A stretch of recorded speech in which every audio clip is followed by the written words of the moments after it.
into sort of more regularly scheduled topics. We're going to start the beginning of the last third of our class today. Where we're going to be exploring animal form and function, focus on vertebrates primarily, although we will talk about invertebrates, kind of focus on organ systems and regulation within the body. So we'll be getting into that in just a second. A few quick announcements. First, just a few assignment reminders. As I mentioned previously, seeing some assignments not getting completed as on schedule, so I want to just keep you all up to date on the deadline. So a reminder that our Lab 10 pre-lab quiz, which has been available since yesterday, is due on Monday before noon. And that homework 24, which is about the topic we covered on Wednesday, so biodiversity, is due tonight. So that's the Wednesday, Friday. Only 10 questions. Try and get to that. We're going to be gearing up for exam 3, which is a week today, and I'll be talking more about how to prepare for exam 3 at the end of class today. So be sure to have a little bit of time to get into that later on. So happy to answer questions about assignments. I'll ask to save questions for exams just a little later. Questions? Okay, cool. Well, our plan for today, as I said, is we're going to start to talk about this new topic of form and function. We'll be starting by talking about animal tissue today. Then we will get into how animals respond to their environments. We'll be talking about the process of homeostasis. And sort of paired with the process of homeostasis, we'll be talking about metabolic rates and how they relate to body size. We'll start with a quick review question from Wednesday's lecture on biodiversity. Which of the following, set up for you guys, which of the following statements about threats to diversity is false? A, invasive species can reduce species diversity by outcompeting native species. B, overexploitation can reduce genetic diversity through the bottleneck effect. C, habitat fragmentation leads to new environmental conditions that reduce species diversity. Or D, global change leads to lower marine ecosystem diversity through higher ocean temperatures and pH. Take a minute, talk to your neighbors, think about what we discussed on Wednesday. Let me know I'm full everywhere.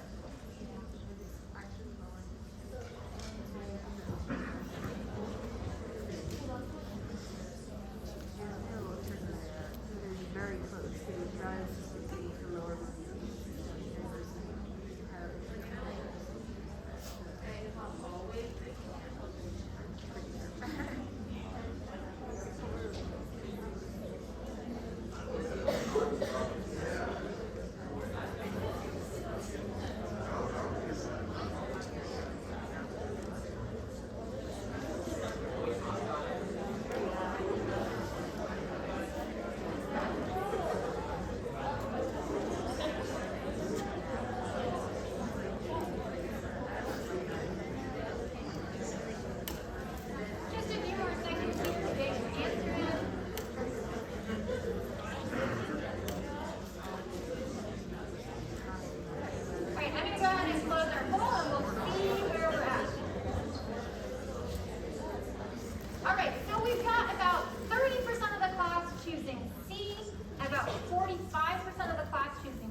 Selected it as a false statement. Yeah. Invasive species aren't always bad. So habitat fragmentation. So you mean invasive species that? Invasive species aren't always bad and don't always outcompete. Right, but we're talking about species. Sorry. You're right. Invasive species aren't always bad. Generally speaking, they have a negative effect. There are some exceptions. You're right about that. But generally speaking, they tend there tends to be a decline in invasive species. What is going on with habitat fragmentation? Someone who chose this as a false answer, do you want to support your perspective?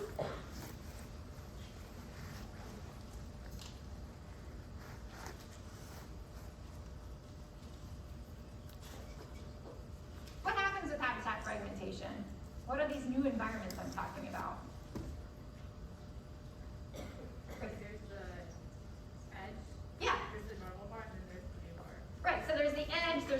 usually highly disturbed part. And then there's what we call the contiguous habitat, right, or the previous habitat. So we have these new environments. Generally speaking, do those edges, do they become friendly, happy environments for species? Generally speaking. There are exceptions, but generally speaking, they tend to have negative effects on biodiversity. Most of the animals that live in the contiguous fragments are often unable to live on those edges. Sometimes we do actually see invasive species coming in. Generally speaking, habitat fragmentation has a negative effect on biodiversity. This leads us to D, global change. Why is this statement false? Yeah?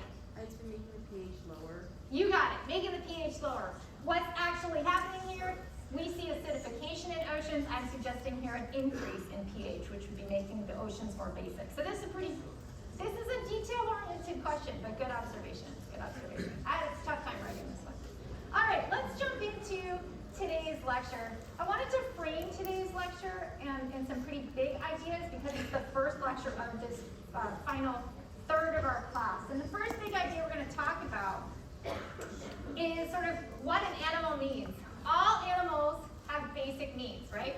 They need to breathe, they need to eat, they need to survive, and make babies. But what we will see as we move through talking about form and function is there are many different ways to do all of those things. There are many different strategies that different animals have adopted that allow them to do the same thing. And a lot of those different strategies are, of course, going to be related to things like their environment or their evolutionary history. We are also going to see one other major trend.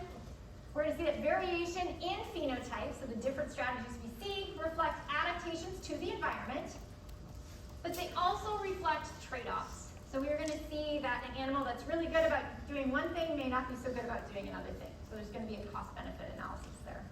So keep these big ideas in mind as we start working through ideas about organ systems and regulation of bodies. I think they'll kind of help give you some context to these ideas. I wanted to start today with just a general idea of structural organization of organisms. So when we think about organisms, we kind of think of this hierarchy, right? From the cell to tissue, tissue to organ, organ to organ system, and organ system to whole organism. So the whole scale, right? We could go further. We could then go to populations, communities. I want to point a few things out. If you want to learn about cells, you are in the wrong place. I do not teach about cells. That's Biology 2100. For many of you, you've already done that. If you haven't, it's probably on your list. We're going to be spending the next 2.5, 3 weeks, talking about organs and organ systems. So you're about to get a lot of information on those. And we've spent the last 3 weeks or so, or 3 to 3.5 weeks, talking about organisms, right? Biodiversity. So we've covered or are about to cover much of this structural organization. 2100 covers cells, and that leaves us with a small gap, and that's tissue. So we're going to spend just a few minutes talking about the 4 types of tissue found in animals, so that we've covered all of our organizational levels. This will kind of give us some vocabulary that we can use moving forward as we talk about organs and organ systems. So that's where we're going to go first, and then we'll get into regulatory processes. We're going to start with epithelial tissue. Epithelial tissue. So what is epithelial tissue? These are sheets of cells found throughout the body. And the shape really varies depending on where they are in the body, what other tissues they're interacting with. So we've got some examples here of the different kinds of epithelial tissue. We've got cuboidal, columnar. You just see lots of different structural elements here. Epithelial tissue has a primary function, and that's really to cover things. It either covers the outside of things or the inside of things. So it might be covering the body, for example, covering the outside of the body. It might be lining an organ or a cavity.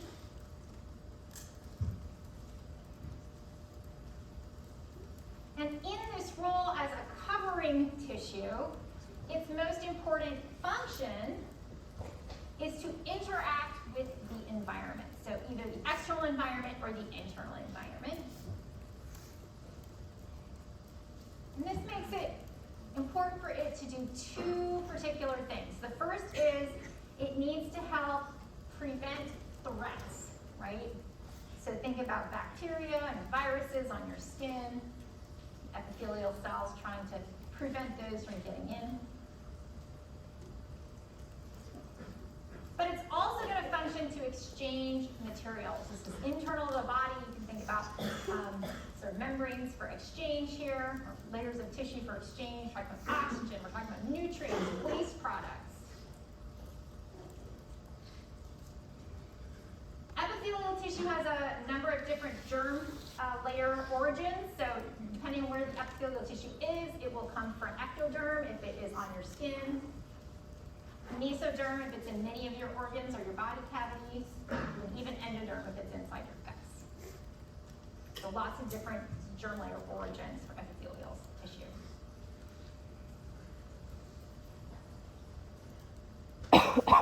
Our next type of tissue that we're going to talk about, there's four, is connective tissue. And connective tissue is probably the category that has the most phenotypic variation. When we think of epithelial tissue, there's all those different types of cells, but functionally it's like pretty similar. When we get into muscles and nerves, pretty similar. Here we have a wide variety of tissue types. The definition of connective tissue are cells that are scattered in an extracellular matrix. This extracellular matrix is outside the cell, right? It's not the cellular matrix, it's the extracellular matrix. And connective tissue connects things, which means that it's going to be found between other tissues, between muscle and epithelial tissue, between nerves, things like that. So there's a lot of diversity here in terms of connective tissue. Some examples of tissue that qualify as connective tissue: bone, cartilage, fat, and blood. So again, think of this idea of the extracellular matrix, cells in an extracellular matrix. Connective tissue originates from mesoderm. Mesoderm as a germ layer.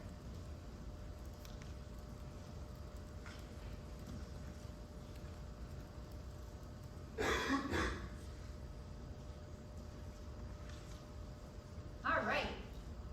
Tissue layer number 3 is going to be one that's very familiar. This is, of course, muscle tissue.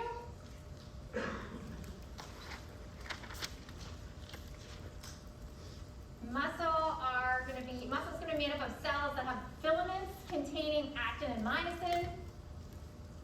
So it allows them to stretch and pull and move.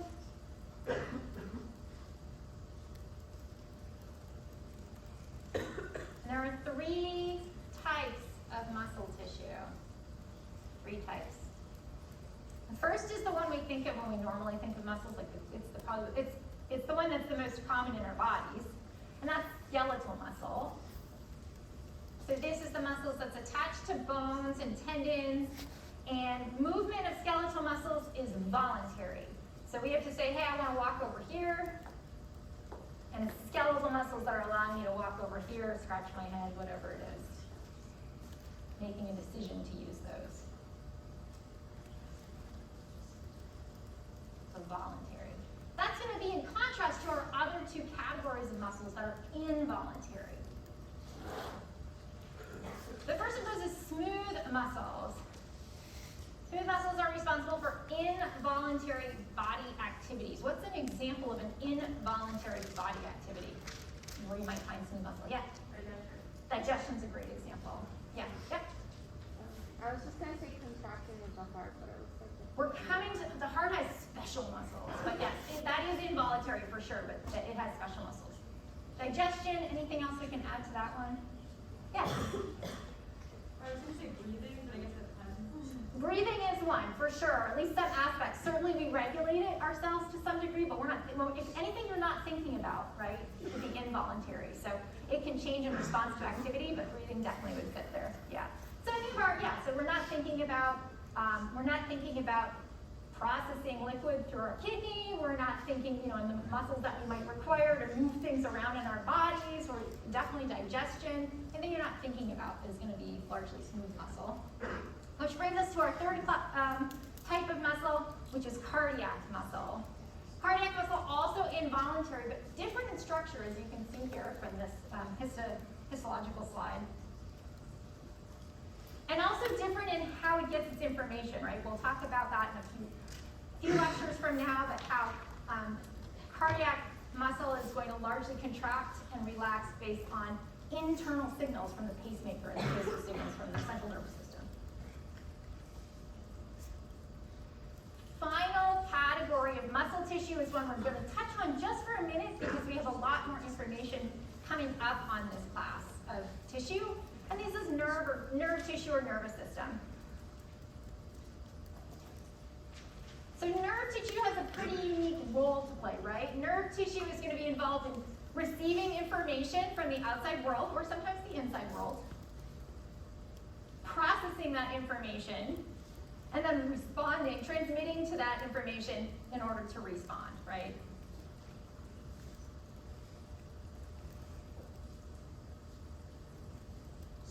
The basic unit of most nerve tissue is the neuron. And this is, of course, the unit that transmits information through impulses, electrical signals. But that's not the only kind of nerve tissue. We also have glia. Glia surround neurons, and they help propagate signals. We have 2 whole lectures coming up on the nervous system, one on sort of nerves and neurons and one on the brain. So you'll learn a lot more about this type of tissue in just a few weeks. Okay, that's a whole, oh, and you know what we didn't talk about? Where does nervous tissue, what's the germ layer responsible for nervous tissue? Anybody remember? Germ layer responsible.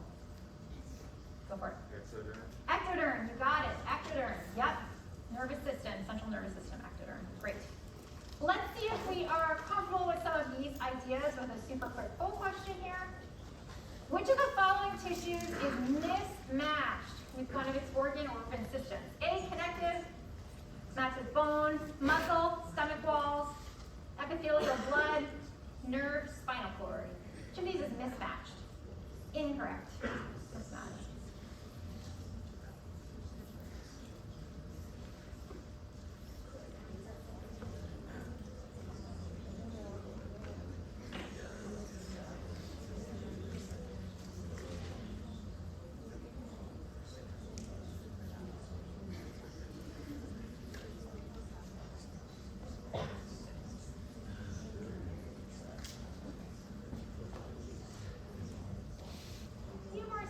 To get your answer in on poll everywhere.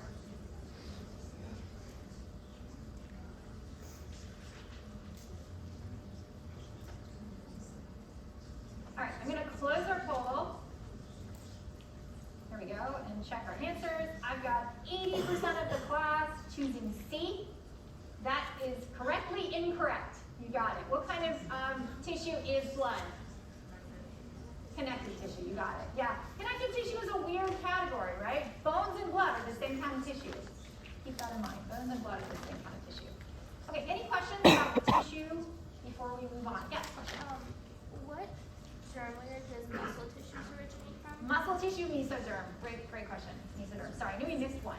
Mesoderm. Yeah.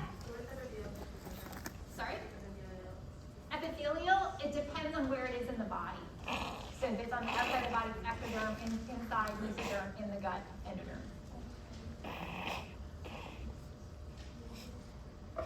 Okay, so now that we have familiarity with tissue, we're not going to talk about cells. We know we're moving into organ systems now.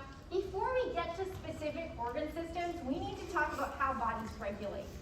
And so that's what we'll be doing for the rest of today's class and for Monday's class. So we talked about regulatory processes. And when I talk about regulation, what we're really talking about here is how animals and animal bodies respond to the environment. So you get information from the environment changes. How do we manage all those environmental conditions and changes in environmental conditions? And the first thing we have to think about is essentially that as a body, any animal lives in an environment, it's going to need information from about the outside environment and the inside environment and it's going to respond to that information. There's going to be feedback, and that feedback is going to lead to adjustments, right? Regulation.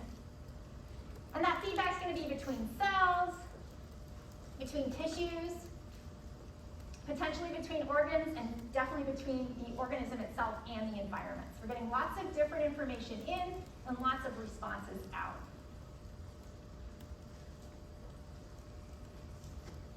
We have a number of different systems that help us regulate or change in the face of information from the inside or outside world. We don't have time to talk about one of the big ones, unfortunately, which is the endocrine system. So we'll just touch on it briefly here. You guys are familiar with the endocrine system, hormones. An important component of getting information and processing that information through the endocrine system is that endocrines, when hormones are released, those hormones are often released to signal change throughout the body, throughout the entire body. So there's sort of global response from the organismal perspective. That can lead to whole body change, right? Think puberty, whole body change. It can also be a little bit gradual. Depends on which hormones we're talking about. Could be gradual. This is in contrast to information received and feedback sent out from the nervous system. The nervous system is incredibly fast and it's incredibly responsive. We're going to see immediate changes. Maybe not immediate, but nearly immediate. And those changes might be highly localized. So we'll be talking about this again in a few weeks, but think about, put your hand on a hot stove, you take that hand right off. Quick response, information is quickly processed, response is quickly signaled.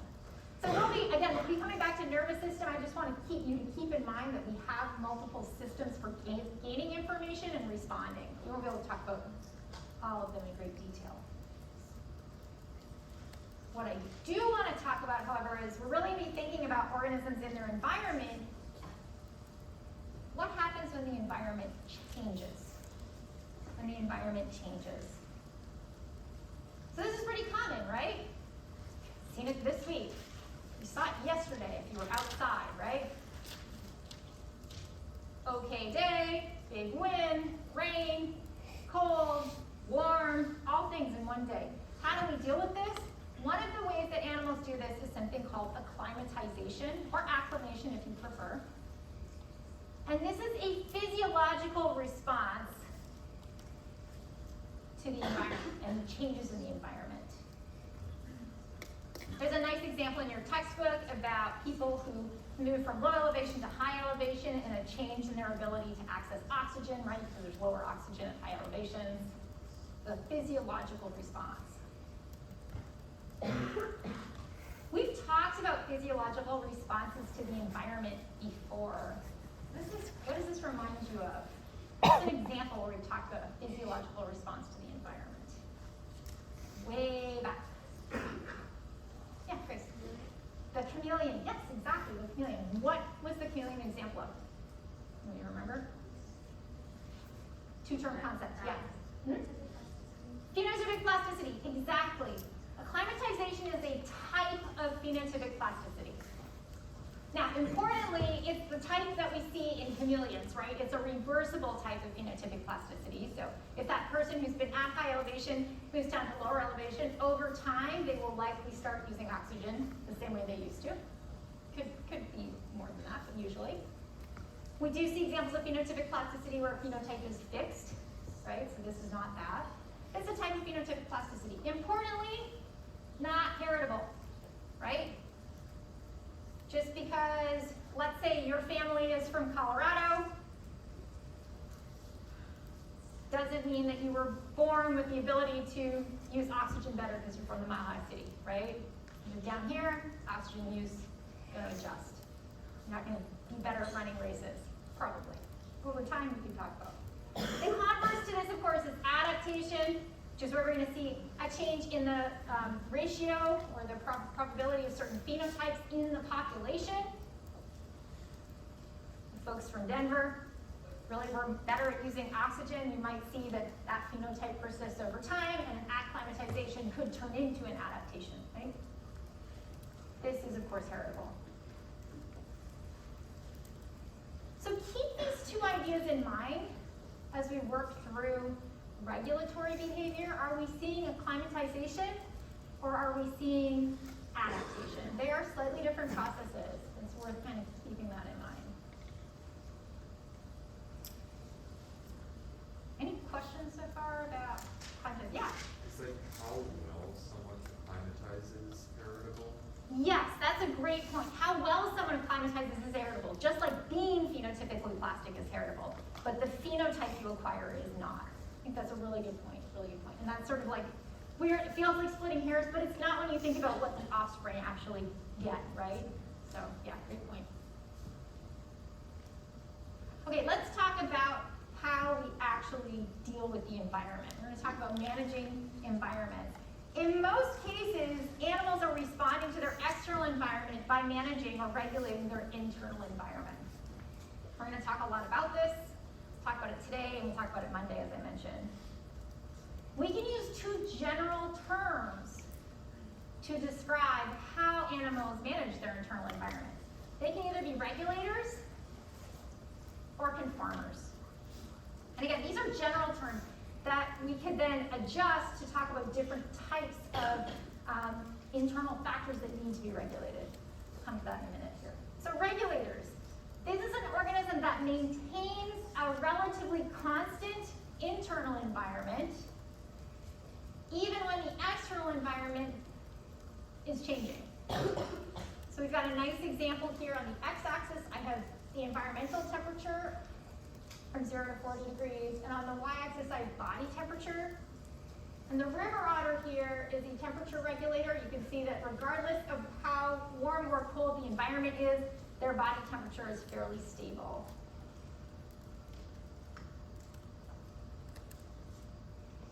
This is going to be in contrast to conformers. Conformers are going to reflect the external environment with their internal environment. Their internal environment will change as their external environment changes. Nice example of this.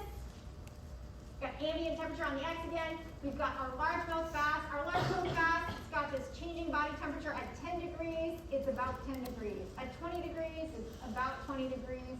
Start to see a little bit of a stray here at 30 degrees, but it basically tracks, right? It basically tracks that body temperature. I want to point out that animals can be regulators for some factors and conformers for other factors. So we're going to talk about like factors when we talk about temperature or pH, as we'll talk about in a few minutes here. It could be that you don't have to have one single strategy. You can have different strategies depending on which factor we're talking about. Question? Is that the same as warm and cold odors? So we can use the term regulator and conformer to describe thermoregulatory behavior, which is what we're going to do on Monday. But these are broader terms. So it could be about temperature, body temperature, but it could also be pH. It could be osmotic status. It could be various other processes. So these are the umbrella terms. Yeah, we're going to actually, we'll evaluate that in just a second. It will make more sense. Okay, so when we're talking about maintaining internal environments, we're talking about one particular process, really. We're talking about homeostasis. You guys have probably heard about homeostasis in various contexts. Here we're talking about homeostasis in the context of organisms.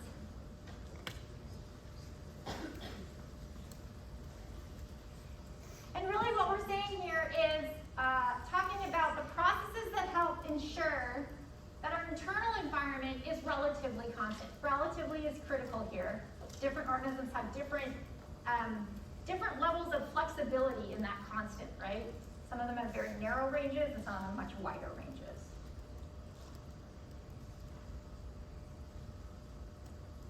And when it comes to homeostasis, there are a number of different factors we might want to think about. Body temperature is one of the big ones, but it's good to remember that there's others. So pH is another one, or blood glucose levels, or or salinity or osmoregulation, for example. Why is homeostasis important? Why is it important to maintain the body's pH or to maintain the salinity level? What is affected if we don't do this? Our organs. Our organs, yeah, for sure. Enzymes. Enzymes, great answer. Enzymes definitely affected. What else? Enzymes. What else needs fairly stable conditions in the body? Yeah, sorry, go ahead. The ability to carry oxygen. The ability to carry oxygen. Yeah, cellular, let's go with cellular respiration. I agree with you there, absolutely. And how effective we are at respiring and moving gas exchange around. Yeah, absolutely. Other things that require fairly constant conditions in the body. Yeah. Digestion. Certainly we're going to see changes in certain, let's call that one like gaining energy or metabolic processes. I think you're totally right. So enzymes, great answer, absolutely. Enzymes are often extremely specialized in a range of temperature or pH, right? So they're either optimized for a small temperature or pH range or only function at those particular temperatures or pH. Digestion ties into metabolism and metabolic efficiency. How well we can extract energy moving around the body. One that we didn't mention, but is pretty important, is actually the integrity of our bodies. The integrity of proteins, the integrity of cells. We have a narrow range of temperature and pH that our cells and our proteins are happy at. After that, they start to unfold.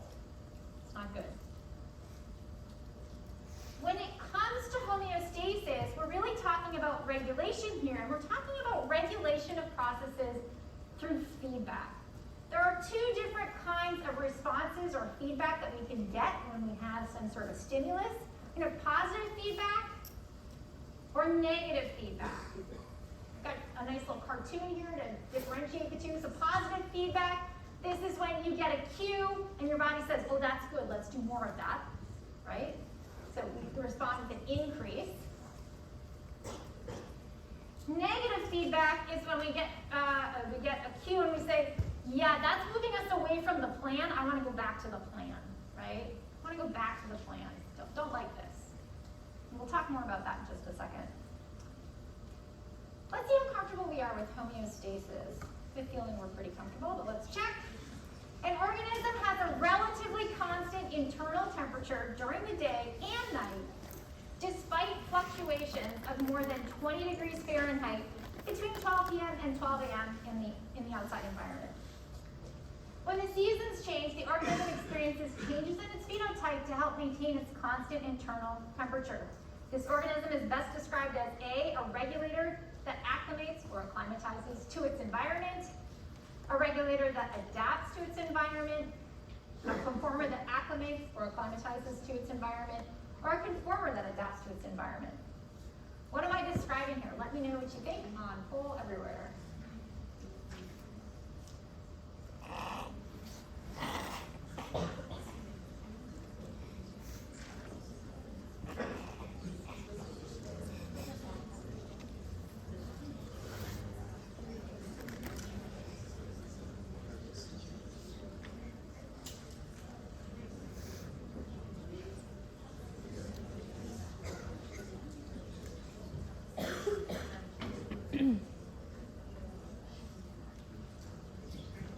Few more seconds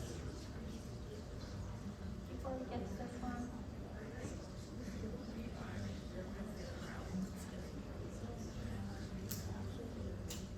All right, I'm going to go ahead and close our poll. If you've got any last answers, please fill us in. And with 70% of the class choosing correctly, the answer is A. They're describing a regulator that's acclimating or acclimatizing to its environment. Great work. Okay, so we were just talking about feedback. I want to emphasize that when we're talking about homeostasis, and many but not all internal regulatory processes, we're often working with negative feedback. What do we mean by that? Well, okay, use body temperature as an example. We've got a normal body temperature of humans, 36 to 38 degrees. It's hot outside, what happens? Your brain says, I'm hot. You start to sweat, your body temperature comes down. You go outside, it's cold, you say, I'm cold, your brain says, I know, you start to shiver, your body temperature goes up. So we're trying to return to a particular state. We're not increasing that state, we're trying to return to a sort of a state of narrow conditions, right? That's negative feedback. Now when we think of homeostasis, however, I think we have a sense that these conditions, these internal regulatory conditions, are fairly fixed, right? We have a body temperature that needs to be at whatever, 37.5, and we have a pH that has to be, I don't even know, 6.7, something like that. Turns out homeostasis is not static. We have variation in what those regulatory processes are kind of aiming to get back to, depending on, particularly, the time of day. So in our bodies, we have circadian rhythms, so that we have different physiological things happening depending on what time of day it is. And our body, it adjusts that goal temperature, that goal pH, that goal blood pressure in accordance. So particularly temperature is a big one. And I've got a nice example down here. You can see time of day on the x-axis and core body temperature on the y-axis. And the variation here is minor, right? We're going from 37 degrees to 36.6 degrees. So it's not big, but it's consistent. There's a consistent higher body temperature when you're awake than when you're asleep, for example. And there are consistently higher rates of certain hormones, like melatonin, when you're asleep versus when you're awake. These circadian rhythms are therefore really important in understanding sort of what type of regulatory goals we should be seeing in bodies. And they can be maintained with minimal cues. In other words, almost every organism has some sort of circadian rhythm. Even plants have circadian rhythms. Don't know if you knew that. Very cool. We also know that organisms lacking certain traits can still maintain these rhythms. So blind mole rats with very, very limited vision, move underground, still have circadian cycles. They still know if it's light or dark, or so they still know if it's day or night, and they change their body processes to follow that. Probably the best evidence that we have that homeostasis isn't static, but it's also these rhythms are important, is when we disrupt them, right? If we disrupt our circadian rhythms, we are all out of whack, and so is our physiology. Great example, you probably all experienced this at some point. Jet lag, it's the worst. Your body's still on old time, right? It takes a while to adjust. Another interesting one is metabolism. Metabolism and weight gain. So we know that there are circadian rhythms to when your body wants to eat. For example, if you eat outside of those times, it changes how your body uses that energy. We know that if you eat, for example, late at night, you're more likely to gain weight from that food than if you eat during the day. If you're interested in this, we have a researcher, Dr. Ali Blair, in our department who studies metabolism and weight gain in relation to circadian rhythm. Very cool research. Any questions about homeostasis? Yeah. So the graph, it just shows like body temperature decrease and melatonin concentration. Yeah. If you were to experience like a normal body temperature decrease during the day, would melatonin concentration increase? Great question. So no, the answer is definitely no. But during the day, a body temperature change is going to be much more narrow, right? The whole point here is that if your body temperature starts to change even a little, that negative feedback kicks in and says, no, we don't like this, sweating, shivering. And so you're going to see a very narrow range of shift, unless you're ill, right, of course. But yeah, great question.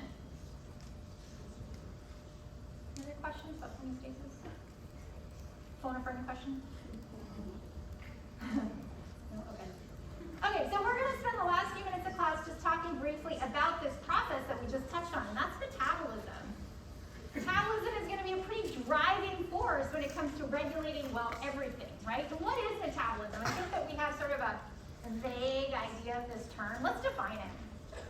All chemical reactions within an organism. That's what metabolism is. It's pretty broad. I love this cartoon. I have one of those metabolisms where I can eat whatever I want and my body converts it to energy and stores the excess as fat. Yes, that is metabolism. What we mean here by all chemical reactions, we're talking about energy that does everything in the body, right? We're talking about cellular processes, we're talking about protein building, nucleic acid building, all of the things that you need to function, to be healthy, right? Metabolism, all the energy. And when we think about metabolism, and we think about how we quantify metabolism, we usually quantify it as a metabolic rate, right? So that's of course something over time. Here we're talking about energy use over a period of time. That's how we define metabolism or quantify metabolic rate. Energy use over a period of time. There are a few different ways we can measure metabolism, if this is what our definition is. We can measure metabolic rate as heat loss. So, chemical reactions, heat loss, production of energy, all that stuff.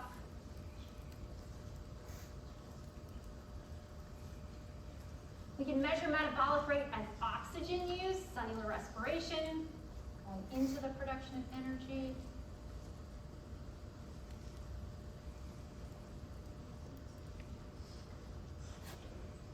Or we can measure metabolic rate in a pretty simple way, which is calories consumed, right? How much energy do you need to maintain the processes in your body?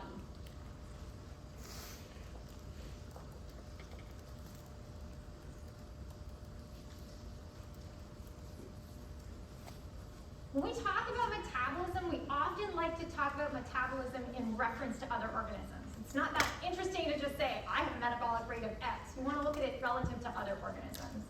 And when we do that, we like to measure metabolic rate in the same kinds of conditions. So normally when we're talking about metabolic rate, we'll talk about basal metabolic rate. Basal metabolic rate is your metabolic rate at rest, right? Because different organisms have different abilities to ramp up their bodies when they're running, when they're scared, when other processes are going on. So we measure metabolic rate at rest. And when we compare metabolic rates across organisms, we see some interesting patterns. I'm going to show you some data specific to mammals. We might see similar patterns in some other organisms, but specific to mammals. And what I'm showing you here is probably not surprising. If we're talking about mammals, and we compare an elephant to a shrew, which is a kind of mouse, elephants eat more than mice. Anybody surprised by this? Anybody? No, right? And elephants can eat more than mice. So we've got that right here. There's body mass on the X and basal metabolic rate on the Y. Nice linear relationship. As you have a bigger body, you require more energy intake. Nothing surprising there. However, if we want to compare metabolic rates in a relative sense, really what we need to do is look at a per kilogram metabolic rate, right? Let's equalize. We know a mouse is much smaller than an elephant. What about on a per kilogram or per gram base? What's going on? And what we find here is something very different. Small mammals per gram or per kilogram have a much higher metabolic rate than large mammals. So if we divide everything by kilogram, we see a totally different relationship. It's also nonlinear, you'll see. It's a pretty sort of extreme relationship here. What's going on here? What does this mean? Let me see if I can explain it to you. So when we think about metabolism and body size, we need to think about the relationship between the inside of the body and the outside of the body. In that sense, we need to think about the fact that larger animals have less surface area relative to smaller animals in terms of the surface area to volume ratio. And that less surface area means it's harder for them to support high metabolic needs. What do I mean by this? Glad you asked. As body size increases, the total amount of calories an organism eats is always going to increase, right? The total amount. About how much you ate as a toddler versus how much you eat now. But as we take those values for metabolic rate and we divide them by mass, so a mass-specific basal metabolic rate, we see a reduction in that surface area to volume ratio. In other words, there's just not as much tissue on the outside relative to volume on the inside. This forces metabolic processes to be slower. We can't get as much oxygen in, relatively speaking. We can't get as many nutrients in, relatively speaking. So we see this difference. Yeah, question? So how do larger animals have less surface area if they're bigger? Sorry, how do you? Larger animals have less surface area if they're bigger. So think about it, surface area to volume, right? So it's the ratio of the inside of the body to the outside of the body. So the volume grows at, the rate of growth of the volume is different than the rate of growth of the surface area. It's slower increase in surface area versus volume. Does that make sense? Yeah. Okay.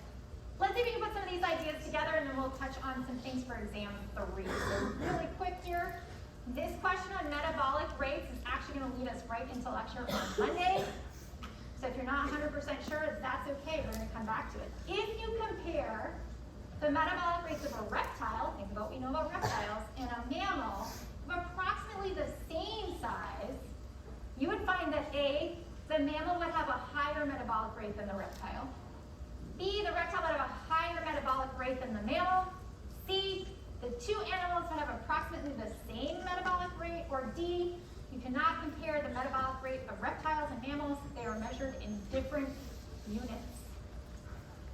Think of what you know about regulation in reptiles versus regulation in mammals.